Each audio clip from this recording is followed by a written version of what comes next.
Одна из самых проблемных личностей в древней истории – знаменитый еврейский царь Ирод Великий.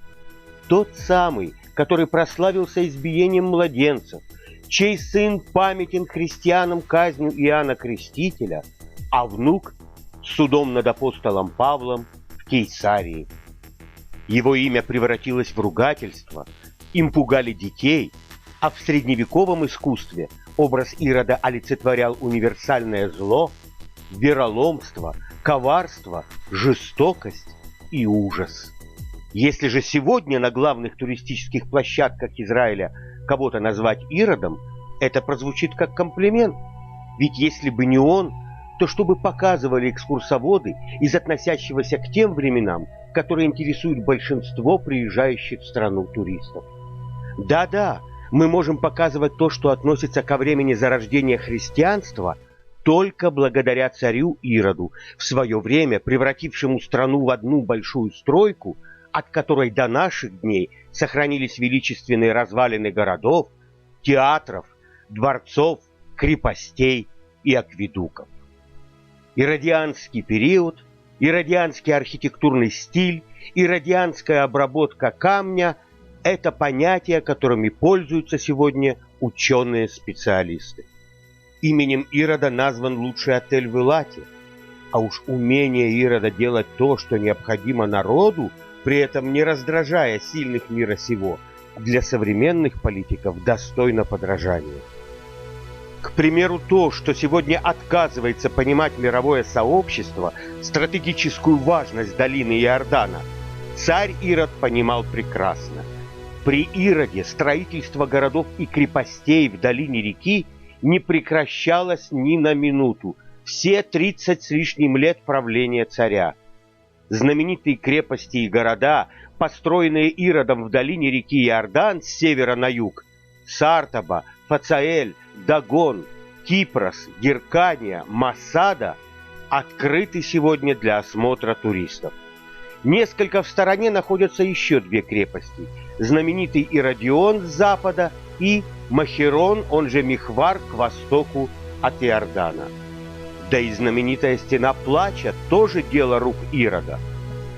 Именно Ирод строит в Иерусалиме то, что станет символом еврейского Иерусалима на все тысячелетия рассеяния – Храмовую гору и западную стену, она же стена Плача, подпорную стену Храмовой горы. Вот и получается, что главную еврейскую святыню строит отрицательный герой, символ и олицетворение мирового зла. А вот еще примеры строительных проектов Ирода, сохранившиеся до наших дней. Себастия, Кейсария, Башня Давида, юго-восточный угол Храмовой горы, Антипатрида. В еврейской традиции царь Ирод – это узурпатор, свергнувший династию Хасмонеев, героев Хануки. Однако главное преступление Ирода, избиение младенцев, царь просто физически совершить не мог, поскольку умер в 4 году до новой эры, то есть до рождения Иисуса. Очевидец событий Иосиф Флавий никак не мог не заметить массового убиения всех новорожденных младенцев по приказу царя.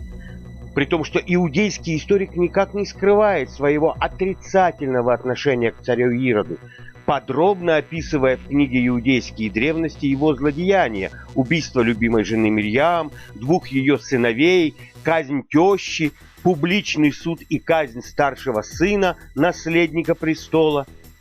Но как же историк Иосиф Флавий, живший всего через пару десятков лет после Ирода, мог не заметить такого скандального, шокирующего эпизода в биографии царя, как убийство всех младенцев Вифлеема? Вместо истории, описанной в Торе, про фараона и новорожденных мальчиков, брошенных в Нил, когда чудом спасся Моисей, в христианской культуре появляется царь Ирод и чудом уцелевший Иисус. Так царь Ирод стал для новой эры символом зла, жестокости и гнусного тщеславия. Итак, противоречивость фигуры Ирода Великого в исторической ретроспективе очевидна.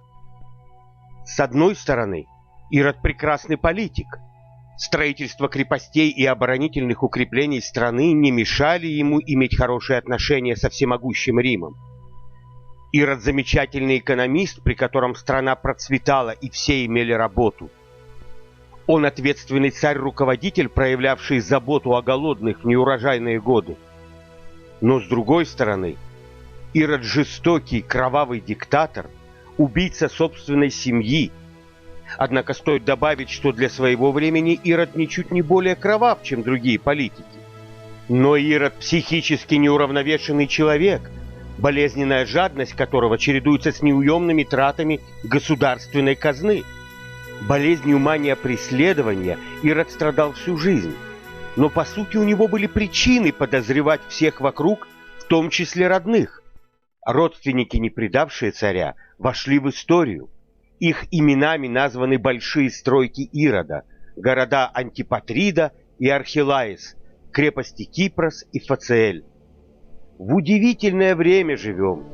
Благодаря стараниям археологов, историков и экскурсоводов на наших глазах меняется отношение к историческим личностям и их реальному вкладу в историю